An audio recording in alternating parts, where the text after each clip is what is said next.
Mm-hmm. Yeah. Okay, so first of all, getting into this, would you be able to introduce a little bit more about yourself? You mentioned that you are an international relations graduate. So if you are able to tell me a bit more about what you are, who you're working on, and things that you're doing at the moment. All right, so a bit about myself. My name is Dashin. Nice to meet you. I graduated, yes, with a master's in international relations from a European university, and but I'm originally Singaporean, so my regional expertise is actually Southeast Asia. At the same time, I started out after my graduate studies as an independent consultant. And then I was hired shortly after by Greenpeace Southeast Asia to work on issues of modern slavery at sea.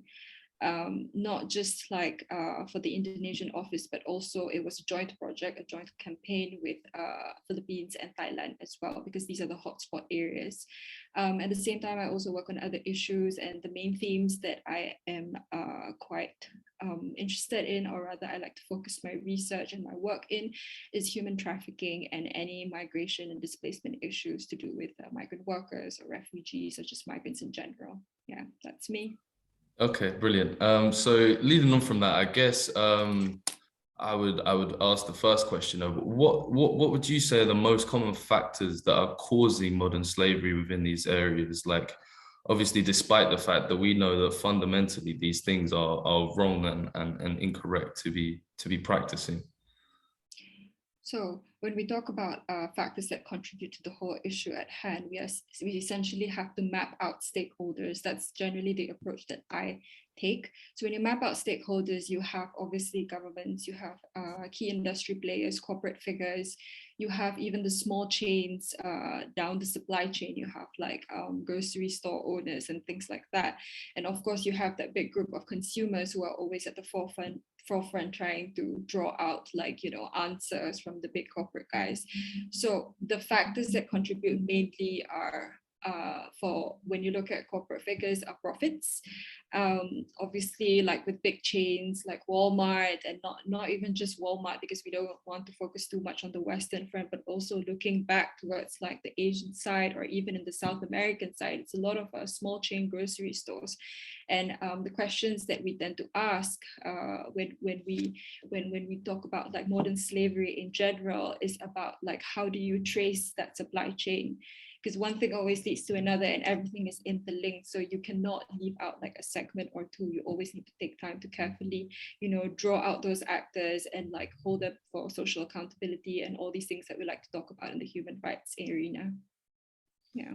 Oh yeah, so a lot more complex than what I was expecting the answer to be. I think I was expecting a lot of the big chain supermarkets to have more of an influence. However, but like you said, it was more of the smaller grocery stores that are impacting this. Mhm. So leading on, I would say that what would you say is the most prevalent form of modern slavery that you have come across within this Southeast Asian industry? Mhm. So personally, because my work focuses on the distant water fishing industry. So when we talk about the fishing industry, it's not just about like small scale fishing. There are many different types of fishings, and if you go into the technicalities and the terminology, there are many different ways and types of fishing, like long haul fishing and long line fishing. So you really need to look at these techniques that fishers out there use and see the extent of it and the impact of that, not just on like people's lives, but the environment as well. So environmental degradation here is one thing that we also focus a lot on in Greenpeace, because it's not just about preserving and no, sorry, not about like protecting human rights, but also about preserving biodiversity, which is something a lot of people forget about. So right now, the current hot topic in I would say globally is business and human rights, and that's great. That's obviously a very key and critical entry point, but we cannot forget like the environmental impacts of modern slavery. And what I'm trying to do in my own research is connect the links and try to make it more accessible for people to understand that. Okay, yeah. So, Yeah. so you think that it shouldn't just be now a focus on the human rights element. It should be a more of a holistic look at the way that these human right infringements are impacting the biodiversity the sea and the environment that we can see nowadays is being degraded quite rapidly. Exactly. Yeah, because it's an ecosystem, right? You're taking something from the oceans, and that in itself is such a huge like source of food and like survival for a lot of people, not just coastal communities, but people who live in like urban areas as well. Those who go to supermarkets and buy prepackaged food and things like that. You look at the food that comes so readily in all these like plastic packets and things like that, but you don't think about like where it comes from and like how it was derived at that point as well. So yeah, just the whole ecosystem is at play here. Yeah, I agree. I mean, I see it firsthand living here in Valencia. It's very fishing driven city. Mm-hmm. And we see that here, the ports, there's boats coming in day after day, night after night, and it's never stopping. And so the extent to which we can see these things happening nowadays is rampant, is a lot more so than these small scale operations that you first mentioned. Definitely. Yeah, so leading on, I would ask that what are the main factors limiting tackling these issues? So, for example, what is the main source, and how can these things be stopped? So, are there things that are stopping it being removed from the industry, or are there things that can be improved? So when you talk about like on the industrial level, you're focusing on like business partners and like people who are already involved in that supply chain, right? So that's one part of it, and then you have like consumers. So I will sort of like answer these in two parts. So Yeah. when you talk about like the business side of things, so it's not like uncommon, and it's already so prevalent in the news that like business and human rights, like, oh, forced labor, human trafficking, all of these like keywords that you see even when you do a simple Google search, they're already there for you. So I wouldn't say like the big players out there are unaware. In fact, they're even more pressured because it's consumer demand. It's also about credibility and accountability and a reflection of the image of the entire company. And those things drive profit and investment. So when it comes up to the big leagues like that, they do get pressured. And there actually has been a couple of like court cases that have entered like the whole sphere of things. And that's when you see like businesses really taking things into perspective. And now there's this whole wave of like, due diligence and like corporate accountability mechanisms and like grievance mechanisms, all these new things that are coming up into play. And all these all these existed like way before, but why now? Because of the pandemic, right? Like all of this was exacerbated, and like the whole inflow and outflow and the mixed flow of like migrant workers and all those border closures and all of that just like sort of threw everything into light. So they cannot escape that anymore, and people are just starting to realize like modern slavery. I'm not just going to talk about like the fishing industry here, but it's right underneath our eyes. Like you go to the nail salon, you wouldn't know if those like Vietnamese ladies, for example, were like trafficked there or not. It's really just right under your eyes. You just have to like keep asking questions and just be like not more aware but more resilient about the fact that like things are not the way they seem all the time. So that's like the business side of things. And then you have the consumer. So with consumers, it's very driven by sentiment a lot. And, news is a lot of sensationalist kind of material. But at the same time, like at Greenpeace also, we're very campaign driven. So we do a lot of advocacy on like regional, local, and national level. So that's the grassroots area that I want to talk about a little bit. And we're always trying to drive like some kind of engagement, whether be it digitally or offline. And we do these things called NVDAs, which is non-violent demonstrations, in which sometimes you show up at like key government municipality buildings or things like that, just to have a peaceful demonstration, just to draw attention. And these things do get like they do spray out in the media, and they do draw attention. And I think it works, and it has worked for a long time. I think it will continue to work. And we do see that consumers are not just like consumers anymore. They're like agents of change in a way, you know, and we want to be able to harness that. We want to be able to leverage that. And I think a lot of organizations like Greenpeace, and not just Greenpeace, like maybe UN organizations or NGOs, local or NGOs and CSOs, we're really starting to look at how to empower people like this, you know, to get that kind of feedback, to strengthen our own campaigns, but not only that, to always have that kind of open space to elevate voices mainly. Yeah, so you think that although the pandemic has in some ways made it brought to light these issues, that now that we have these civil liberties that we can as consumers use to create these drivers for change, that you think that these things can improve in the future? Or do you think that within the next, let's say 5 to 10 years, medium to short term, do you think these things are going to improve or no? I think for right now, there's a lot of hype, and you know, with like human beings, it's just behavioral change. You know, I've been doing a little bit of research about that and trying to make our campaigns better. Like, you have to analyze the behavior and psyche of humans. You cannot avoid that, because we all run on the same kind of configuration here.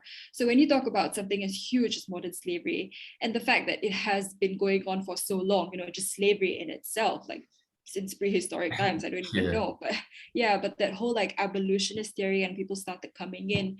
I think the idea here is that it's as long as the problem is here, the hype won't go away. Okay. But the most important thing to note is that it's the 21st century, and we need the tools of the 21st century to tackle problems like this. It's not just about like demonstrating on the streets anymore, protests and things like that. Like, those are great, but it's not exactly like wholesome or effective to any kind of level at this point. Yeah. So you would say that the change has to come from the top down instead of the bottom up.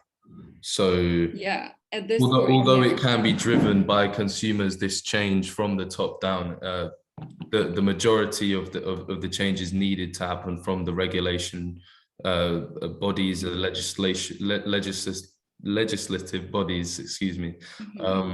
So okay, yeah, that is understandable, because you know, with such a large issue with people being trafficked and all of these underworld, so to speak, crimes that we see related to modern slavery within the industry, that it can change. However, it has to be from the top down, and so that leads me on to, at Greenpeace, is there anything in specific that you guys are doing, or you know, I know you mentioned the campaigns, the protests, peaceful protests and things like that, but is there anything in particular where you're working with businesses in a way to almost reduce the risk of this modern slavery issue becoming larger than it is nowadays?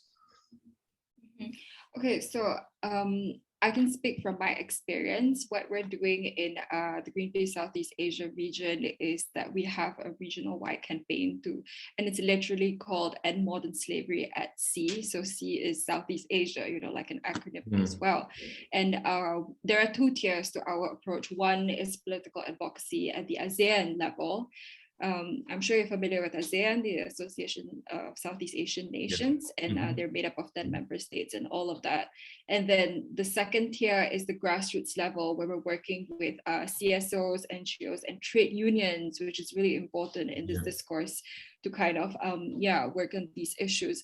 So we have these two tiers, and the reasoning and the narrative for this is because, like I said, you cannot just work from the bottom up approach, and this is something Greenpeace has sat on and thought about very deeply. And so we decided to also tackle that political level. So what we're trying to do really is to I'm trying to engage with very particular ministries, because different countries operate differently. Like, for example, in Indonesia, they have a National Human Rights Commission, which bears a lot of weight on the decisions that the Ministry of Foreign Affairs has. And but with the issue of migrant workers, it's actually the Ministry of Manpower / Labor who takes care of them. But then when they are found to be abandoned or isolated in another country, it becomes the Ministry of Foreign Affairs issue. So you see there's a lot of like, complex bureaucratic measures Political at play here. bureaucracy. Yeah, Yes. Okay. Yeah. exactly. But we can't leave that alone. We still have to kind of like, pull them out one by one and be like, okay, what's going on? What's up? Like, tell me, how are you dealing with this? Like, we have people out there, like we have to question them.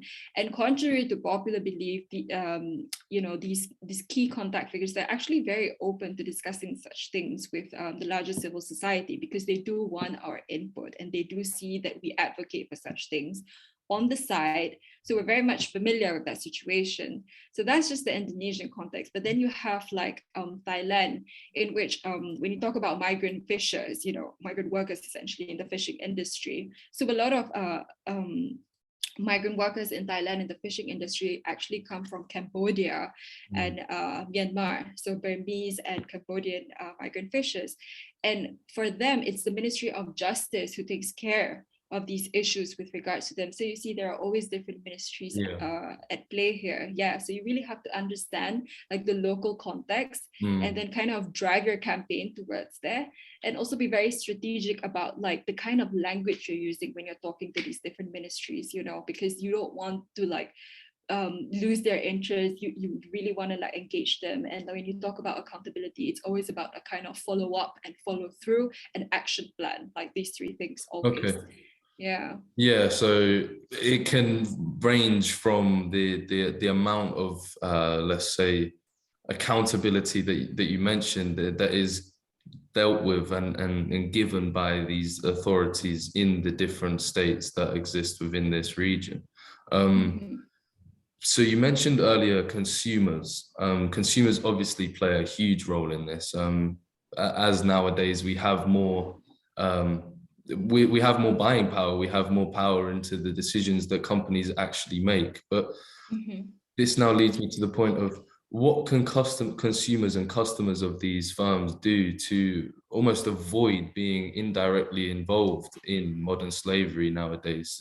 Examples of purchasing products that come from sourcing of modern slavery. How can consumers avoid this? First of all, I don't think everyone is aware of what modern slavery is, because it's a relatively contemporary concept. So the first thing is to like go out there and educate yourself. But then you have issues like, oh, it's too complicated and too many such a waste of time. It's too much information almost, So what do we do with people like this? So the easiest way, and I think, is to kind of hit them where it hurts. So like when you buy things like online, there's a lot of e-commerce out here nowadays, right? It's very easy to have like reviews at the bottom of products and just say like, oh, this one has not been certified by blah blah blah.